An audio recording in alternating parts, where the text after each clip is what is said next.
नमस्कार दोस्तों बिहार में सुप्रसिद्ध है छठ पूजा का महापर्व। महाभारत से जुड़े हैं इसके तार। यूं तो पूरे देश में ही मनाई जाती है छठ पूजा, लेकिन बिहार में छठ पूजा का पर्व मनाने की परंपरा सदियों पुरानी है।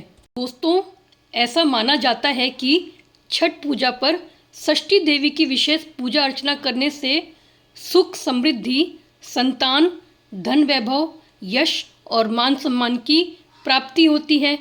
तो चलिए सुनते हैं इसके पीछे की कहानी। छठ महापर्व से जुड़ी प्रियंवद और मालिनी की कहानी। पुराणों के अनुसार राजा प्रियंवद नामक राजा हुआ करते थे, जिनके कोई संतान नहीं थी।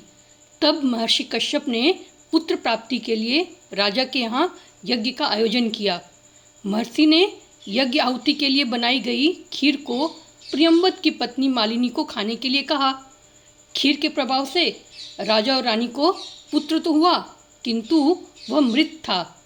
प्रियंवद पुत्र को लेकर शमशान गए और पुत्र योग में प्राण त्यागने लगे। उसी समय भगवान की मानस पुत्री देवसेना प्रकट हुई और उन्होंने राजा से कहा कि मैं षष्ठी कहलाती हूँ।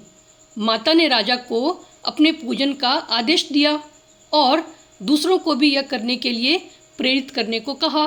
राजा ने पुत्र इच्छा से देवी षष्ठी का व्रत किया और उन्हें शीघ्र ही पुत्र रत्न की प्राप्ति हुई।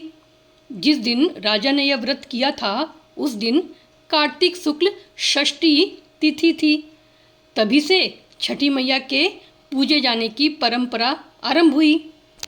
ऐसा माना जाता है कि सूर्य को अर्घ देने की परंपरा की कर्ण ने की थी शुरुआत। सूर्य देव की कर्ण पर विशेष कृपा थी।